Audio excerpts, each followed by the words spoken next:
በቀን ሁለቴና ከዛ በላይ ግንኙነት ብናደርግስ ብላችሁ ለጠየቃችሁን ሰዎች ነው ይሄ። በሳምንት 3 ቀን ብቻ ግንኙነት አድርጉ ማለት 3 ብቻ ግንኙነት አድርጉ ማለት አይደለም። 3 የተለያየ ቀን መሆን ይችላል፣ ግን በአንድ ምሽት ተደጋጋሚ ዙር ማድረግ ትችላላችሁ። በሳይንስ ማለት ነው አንድ ወንድ በአንድ ምሽት ይሄን ያክል ዙር ግንኙነት ማድረግ አለበት ተብሎ የተቀመጠ ነገር የለም። አቅሙ ካላችሁ፣ ፍላጎታችሁ ካልቀነሰ፣ ከሁለት ግንኙነቶች መካከል ያላችሁ ሰዓት ትንሽ ከሆነ እንድትፈለጋችሁበት ድረስ ልትሄዱ ትችላላችሁ። ለሁለተኛ ዙር ዝግጁነት የምታገኙበትን ሰዓት እንደ እድሜያችሁና እንደ ሌሎች ነገሮች ዲፔንድ ያደርጋሉ። በእሱ የሰራሁት ቪዲዮ አለ፣ ሄዳችሁ ማየት ትችላላችሁ። አንድ ወንድ ግን የመጀመሪያ ዙር ከጨረሰ በኋላ ለሁለተኛ ዙር ዝግጁነት ካጣ፣ ፍላጎት ካነሰው፣ በተለይ ደግሞ ለመጀመሪያ ዙርም በግድ ግንኙነት የሚያደርግ ከሆነ ቶሎ መጨረስ ካጋጠመው ሌሎች ነገሮች ካሉ እሱ ሳይኮሎጂካል ወይም ሆርሞን ላይ ያሉ ችግሮች ሊሆኑ ስለሚችሉ መታችሁ ቼክ ተደርጋችሁ ያለውን ችግር እንዳግባብነታቸው ሕክምና መስጠት እንችላለን ማለት ነው።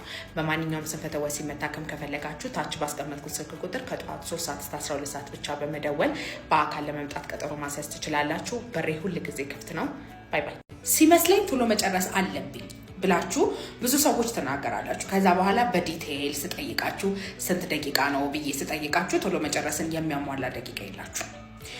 ቶሎ መጨረስ የሚባለው ማለት ነው 1 ደቂቃ በታች መሆን አለበት።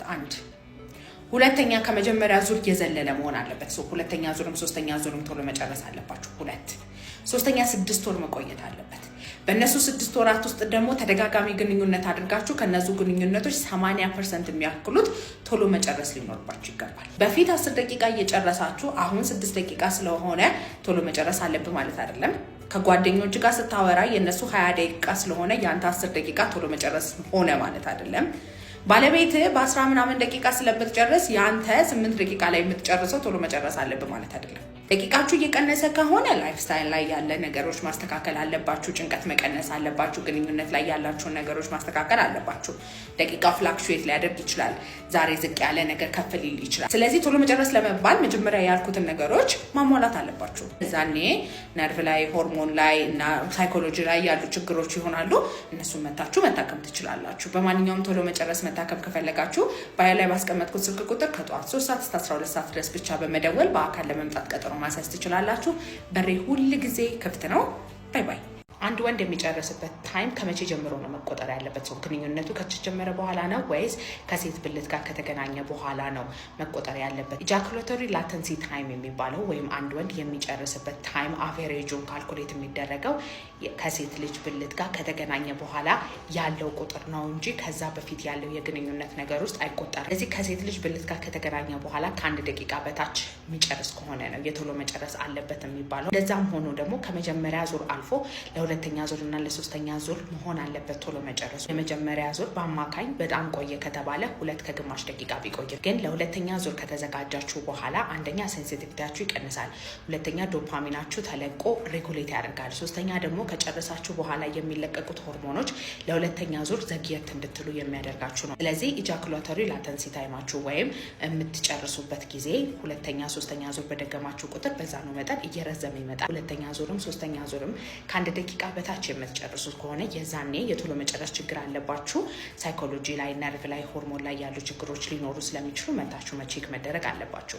በማንኛውም ቶሎ መጨረስ መታከም የምትፈልጉ ከሆነ ከታች ባስቀመጥኩት ስልክ ቁጥር ከጠዋት 3 ሰዓት እስከ 12 ሰዓት ድረስ በመደወል በአካል ለመምጣት ቀጠሮ ማስያዝ ትችላላችሁ። በሬ ሁል ጊዜ ክፍት ነው። ባይ ባይ። የወንድን የግንኙነት ፍላጎቶችን የሚያወርዱ 5 ዋና ዋና ስህተቶች።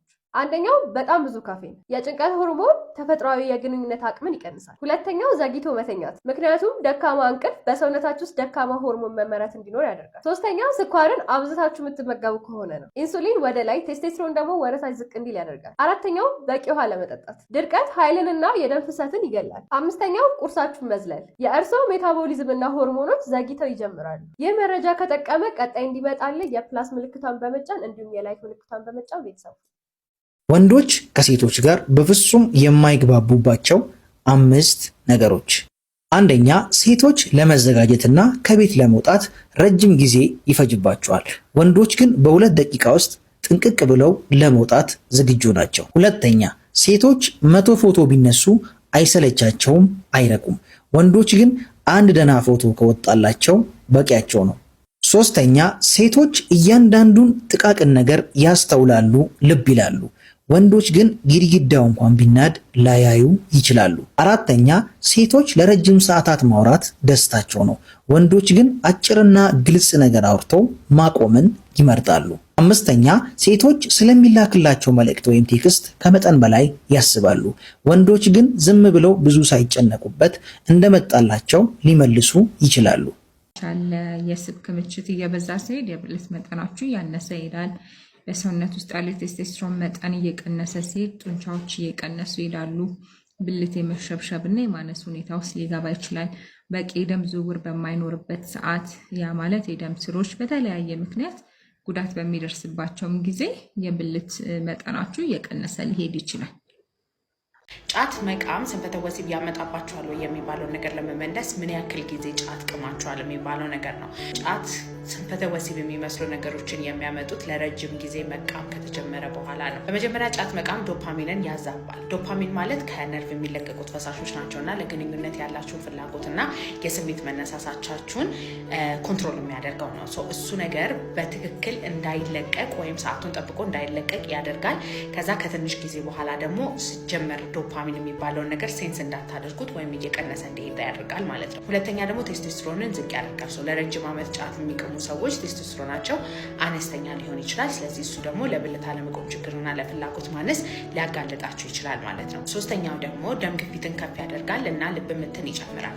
ያ ነገር ብዙ ጊዜ ደም ግፊት ካለ በደም ስር ላይ ያሉ ነገሮች ስለሚፈጠሩ ለብልት አለመቆም ችግር ሊዳርጋቸው ይችላል። አራተኛ ደግሞ ደም ስሮች በጣም እንዲጠቡ ያደርጋቸዋል።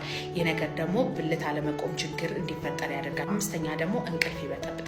በተለይ ደግሞ ጠዋት ላይ ብልት እንዲቆም ከተፈለገ ያልተቋረጠ ከ6 ሰዓት እስከ 8 ሰዓት እንቅልፍ ያስፈልገዋል አንድ ወንድ። ስለዚህ ጫት ደግሞ እንቅልፍን ስለሚከለክል ወይም እንቅልፍን ስለሚበጠብጥ ጠዋት ላይ ያለመቆም ነገሮች ይፈጠራል። ጫት እየቃማችሁ ስንፈተ ወሲብ በተለይ ደግሞ የብልት አለመቆም ችግርና የፍላጎት ማነስ እያጋጠማችሁ ከሆነ መታችሁ ቴስቶስትሮንና ሌሎች ሆርሞኖቻችሁን ቼክ አድርገን ለደም ስር የሚሆኑ መድኃኒቶችንም ልንሰጣችሁ እንችላለን። በማንኛውም ስንፈተ ወሲብ መታከም ከፈለጋችሁ ታች ባስቀመጥኩት ስልክ ቁጥር ከጠዋት 3 ሰዓት እስከ 12 ሰዓት ድረስ ብቻ በመደወል በአካል ለመምጣት ቀጠሮ ማስያዝ ትችላላችሁ።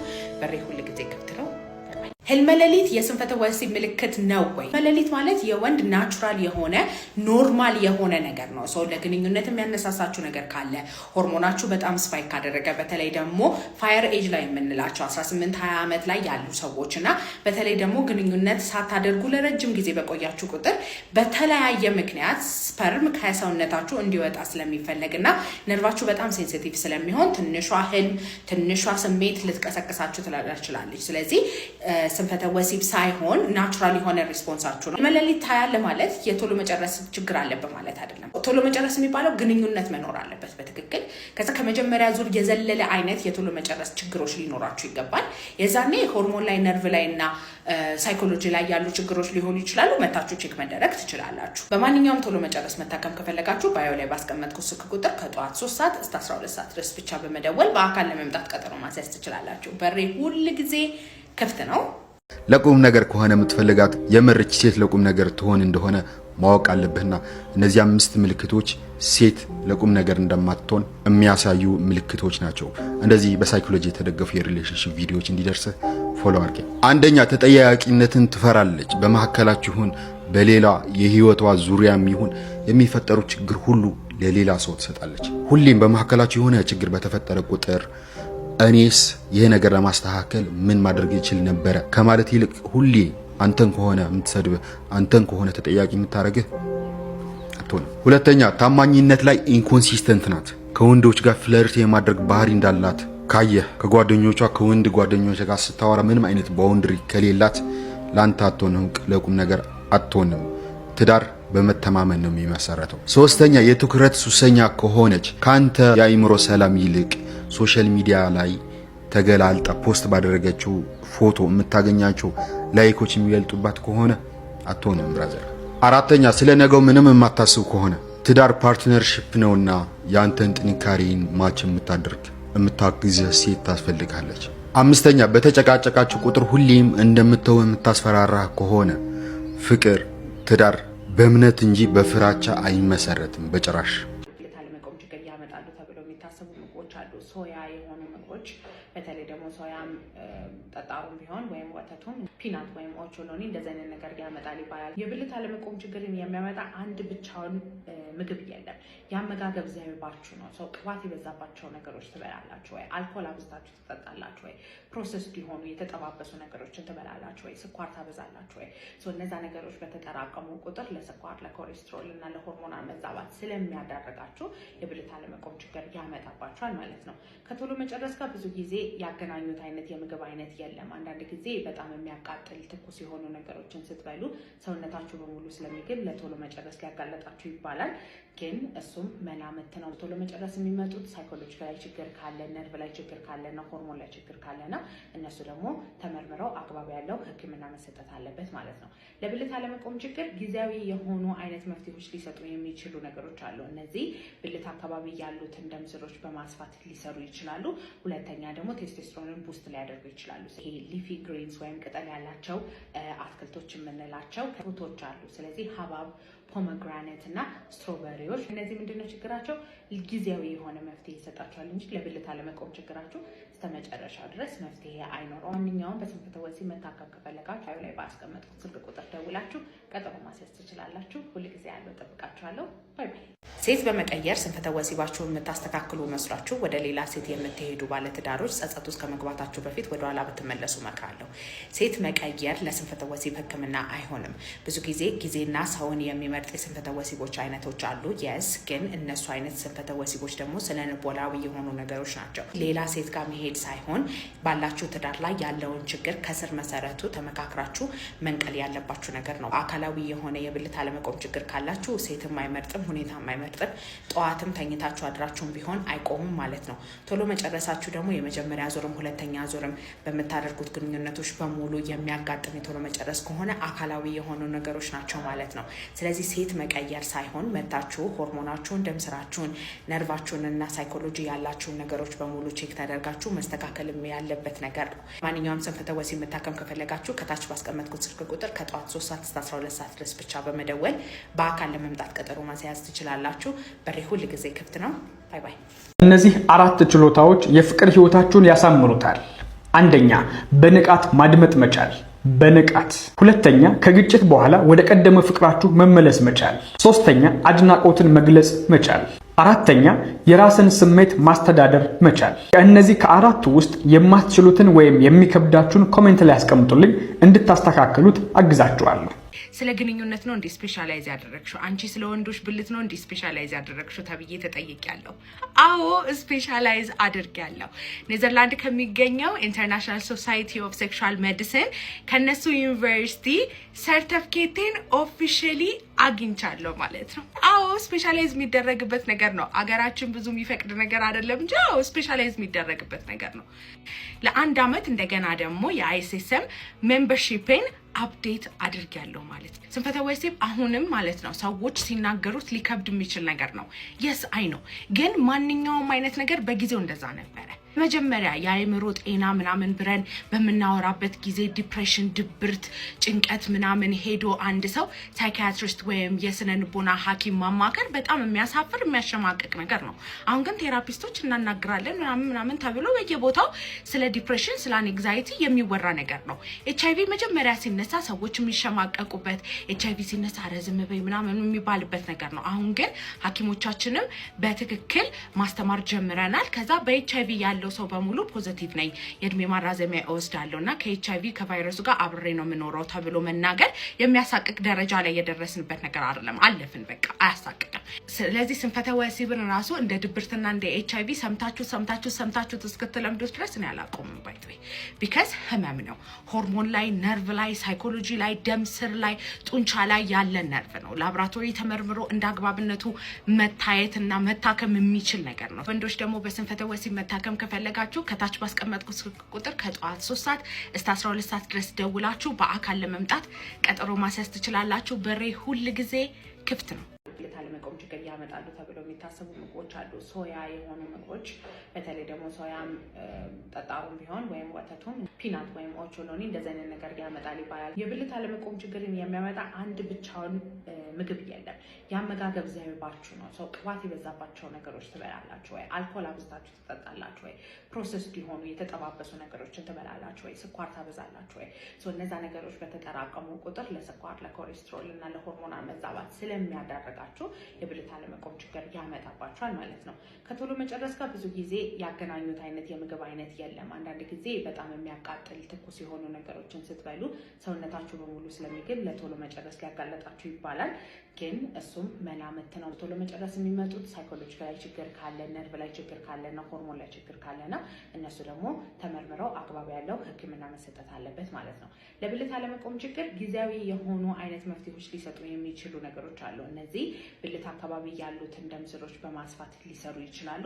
ሁለተኛ ደግሞ ቴስቶስትሮንን ቡስት ሊያደርጉ ይችላሉ። ይሄ ሊፊ ግሪንስ ወይም ቅጠል ያላቸው አትክልቶች የምንላቸው ፍሩቶች አሉ። ስለዚህ ሀባብ፣ ፖመግራኔት እና ስትሮበሪዎች እነዚህ ምንድነው ችግራቸው?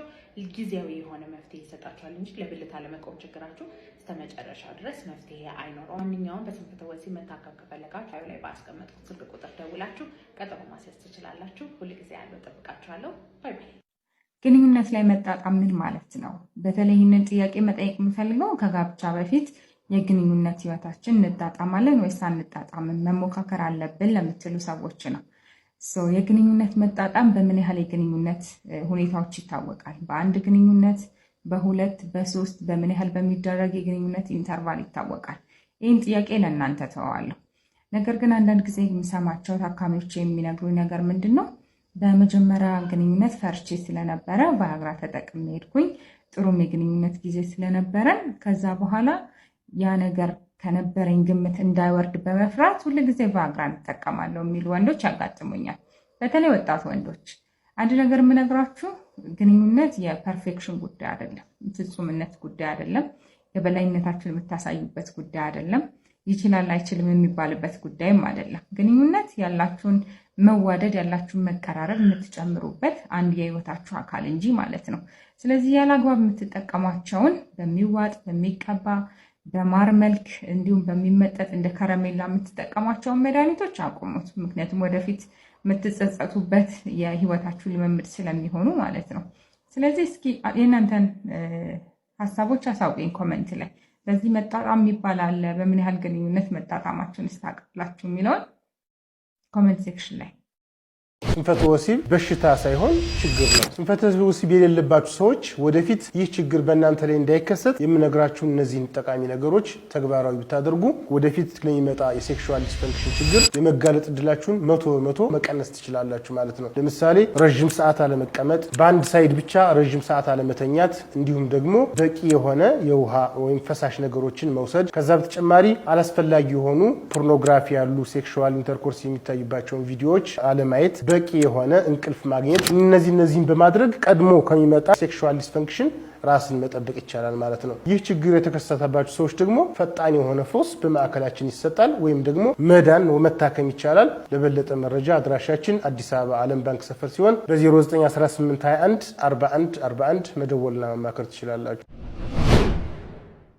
ባሌ በዛች ሰዓት እኔን ይቅርታ የጠየቀበት መንገድ የሚደንቅ ነበር። ይህን ሰው እስከ ዛሬ አይቼው አላቅም እንዴ በምለው ልክ አየሁት። ለመጀመሪያ ጊዜ አይኔን ከፍቼ ልቤን ከፍቼ በሐዘን የታየሁት፣ በፍቅር አየሁት። ለባሌ የሆነ ስሜት ተሰማኝ። ለመጀመሪያ ጊዜ ከዓመታት በኋላ እኔና ባሌ በተረጋጋ በተግባባና በተደማመጠ መልኩ አይን ላይን እየተያየን ጆሮ ተሰጣተን ያወራንባት የመጀመሪያዋ ቀን ናት። ያቺም ቀን ውድ ቀን ነበረች።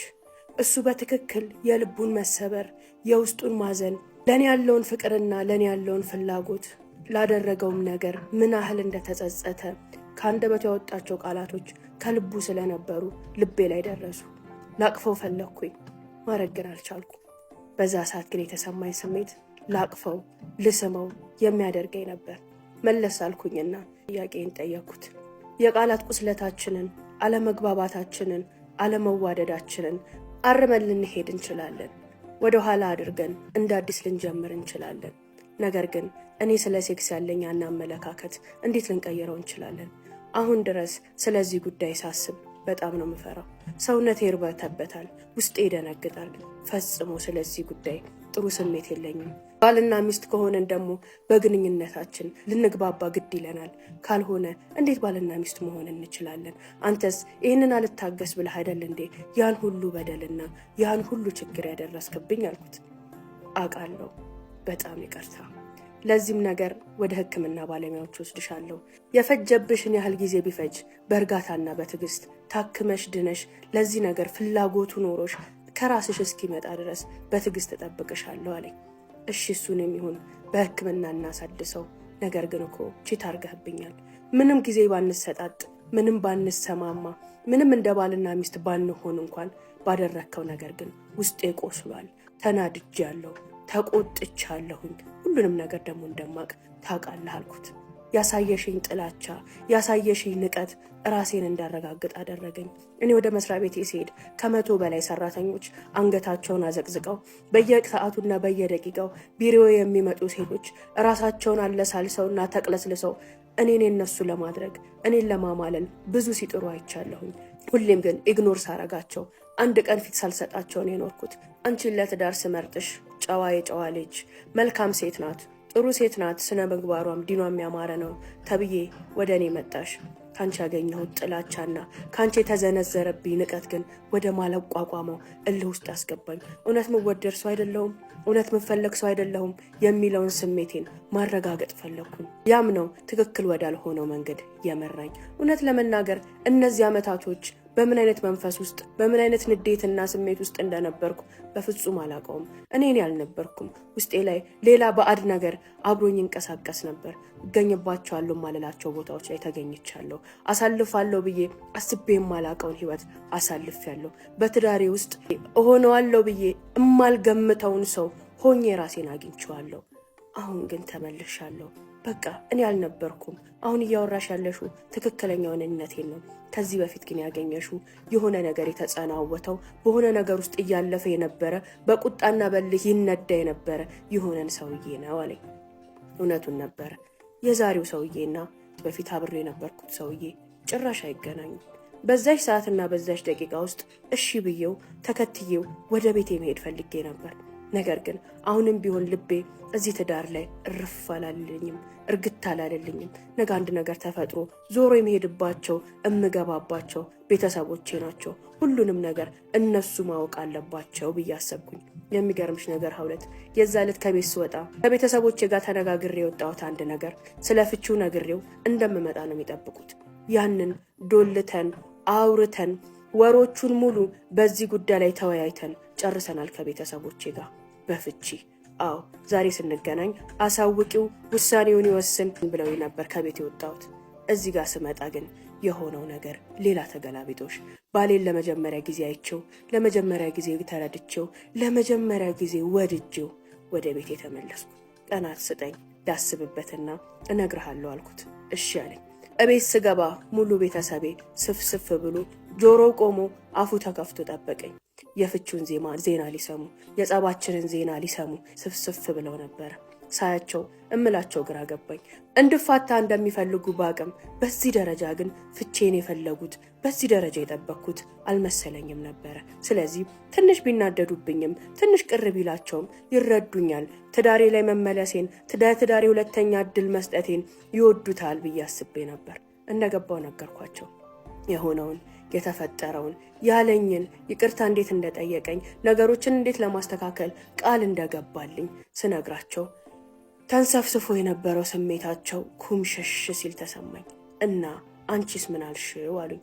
ከቤተሰቤ ጋር ልማከር 1 ሳምንት ስጠኝ ላስብበት ብየዋለሁ ስላቸው ሁሉም አጉረመረመ። በፍጹም አይሆንም፣ በፍጹም ከዚህ ሰው ጋር አትኖሪም፣ በፍጹም እያሉ ውሳኔ ቁርጥና ቁርጥ እንዲሆን ከፍቺ ውጪ ከዚህ ሰው ጋር መኖር ምንም ምርጫ የሌለው አማራጭ እንደሆነ አሳሰቡኝ። አንቺ ቆንጆ ነሽ፣ አሁን ምን እንደምትመስይ አታዩም? ብርቱካን ነው የምትመስዩ።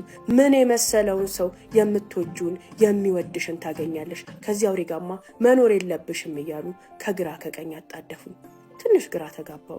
ለምን ፈለጉት የዚህን ያህል? እኔ ደስተኛ ከሆንኩኝ፣ እኔ ከፈለግኩኝ፣ እኔ መኖር ከመረጥኩኝ ቤተሰቤ መፋታቴን ለምን ፈለገ እያልኩኝ ባይተዋር ሆኜ ማሰብ ጀመርኩኝ። ከሁለት በዛ ሰዓት ነበር አንድ ነገር የገባኝ። እየዋልን እያደርን ነገሩን ሳጤ ነው የሚገርምሽ ከፍቺ በኋላ የሚደርሰኝን ገንዘብ ምን ያህል ንብረት ሊኖረኝ እንደሚችል ከሱ ምን ማግኘት እንደምችል ሂሳብ ሰርተው አጢነው አጥንተው ለቤተሰቤ ደግሞ ምን ያህል ኢንቨስት ባደረግላቸው ህይወታቸውና ስራቸው ሊሻሻል እንደሚችል ፕላን አድርገው ተቀምጠው ነበር። እያንዳንዱ ቀናቶች ላይ ለእኔ ስለ ጉዳቴ ስለ ፍቼ ሲያወሩኝ፣ እነሱ ግን ስለሚያገኙት ጥቅማ ጥቅምና እኔም አፍሼው ስለምወጣው ሀብት ነበረ ሲያስቡ ሲጨነቁ የነበሩት። በዛም እኔ አልፋታም ህይወቴን ልሞክረው ስላቸው ማንም ደስተኛ አልሆነም። ከኔ ህይወት ከኔ ትዳር በላይ የማገኘው ሀብት አግኝቼም ደግሞ ለነሱ የማካፍለው ሀብት ይበልጥ አጓጓቸው። እኔ ግን እያዋልኩ እያደርኩ ስመጣ እየናፈቀኝ መጣ። ቤቴ መመለስ ስሜት በጣም እየተሰማኝ መጣ። አንድ የገባኝ ነገር ሴት ልጅ ከእናቷ ቤት ከወጣች ካገባች ቤቷን መምራት ከጀመረች በኋላ ለእናቷ ቤት እንግዳ ናት። እኔም ያ እንግድነት ነበር የሚሰማኝ። ያቺ ቤቷ ውስጥ እንደፈለገች ምትዘለው፣ ምትቦርቀው፣ ምትፈልጠው፣ ምትቆርጠው እኔነቴ አልነበረችም። እናቴ ቤት ባድነት፣ እንግዳነት፣ ብቸኝነት ነበር የሚሰማኝ። የቤቴ ኃላፊነት፣ የቤቴ ጌትነት፣ የራሴ ቦታ ናፈቀኝ። ቤቴ የራሴ ቦታ ነው። ቤቴ የኔ ኃላፊነት ነው። ቤቴ የኔ ግዛት ነው። የኔ ግዛት ናፈቀኝ። የእናቴ ቤት ከዚህ በኋላ የእንግድነት ቤቴ ነው እንጂ የኔ ቤት ሊሆን አይችልም የሚሉ ስሜቶች ተፈታተኑ። ያኔም በሳምንቱ ደውዬለት ናና ውሰደኝ፣ ሽማግሌዎችን ይዘህና ቤተሰቦቼን አሳምን፣ ወደ ቤቴ መመለስ ፈልጋለሁ አልኩት። እሱም እየፈነጠዘ ሽማግሌዎችን ይዞ መጣ። ቤታችን ውስጥ አባቴ፣ ወንድሞቼ፣ የኔም የተወሰኑ አጎቶቼ ባሉበት ቅለት ያለ ሙግት ውስጥ ተገባ። አዎ ሙግቱ ከባድ ነበር። ቤተሰብ አሰቃይቷታል፣ ጎርቷታል፣ ብዙ ነገር አድርጓታል። አምነን የሰጠነው ልጅ ከዚህ በኋላ አንሰጥም ይፍታልን ባይሆኑ የእሱ ቤተሰቦች ደግሞ ይስተካከላል፣ ይታረማል፣ ትዳር ሁለተኛ እድል ሊሰጠው ይገባል እያሉ መሞገት ጀመሩ። የሽማግሌዎቹ ውይይት ሁለት አጽናፍ የያዘ ነበር። የኔ ቤተሰብ ትዳሩ እንዲበተን አጥብቆ የሚፈልግ ቤተሰብ፣ የሱ ቤተሰብ ደግሞ ሰላም ተፈጥሮ ትዳሩ ተመልሶ ለማየት አጥብቆ የሚፈልጉ ሁለት ተቃራኒ ስሜቶችን ይዘው የመጡ ሰዎች ነበሩ። በዛም ሁለት የተቃረኑ ሰዎች መካከል ቀስ በቀስ ጉዳዩ ከኔና ከባሌ እያለፈ ወደ ፐርሰናል ነገር እየሄደ መጣ።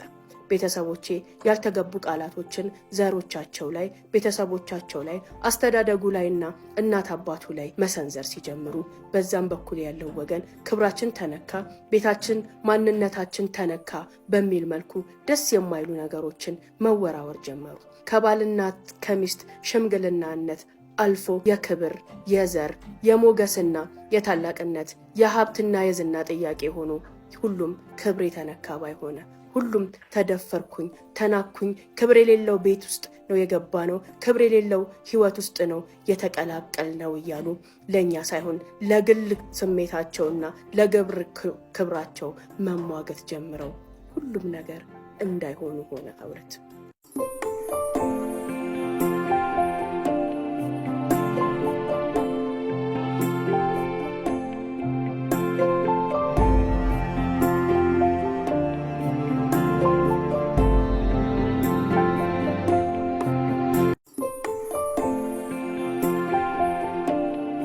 በእጮኛዋ ምክንያት ከረጅም ዓመት ጓደኛዬ ጋር ተለያየን ትለናለች የዛሬ ባል ታሪካችን። ከሃይ ስኩል ጀምሮ የምንተዋወቅ ጓደኛ አለች፣ ፍቅረኛ አላት። ከእኔ ጋር በፎቶ እንጂ በአካል ተገናኝተን ወይም ተዋውቀን አናውቅም ነበር። እሷ ግን ስለ እኔ ትነግረው ነበረ። ታዲያ ግቢ ከገባው በኋላ ከእሷ ጋር እንዳጋጣሚ ተጣላንና ተራራቅን። በዚህ መሀል እሱ ለእኔ ቴክስት ይልክልኝ ጀመር። ታምሪያለሽ ምናምን እያለ የሙገሳ ቃላትን ይልክልኛል። መጀመሪያ አካባቢ እየቀለደ መስሎኝ ነበረ። ጊዜ በሄደ ቁጥር ግን እያመረረና ጥያቄው ሌላ አቅጣጫ እየያዘ መጣ።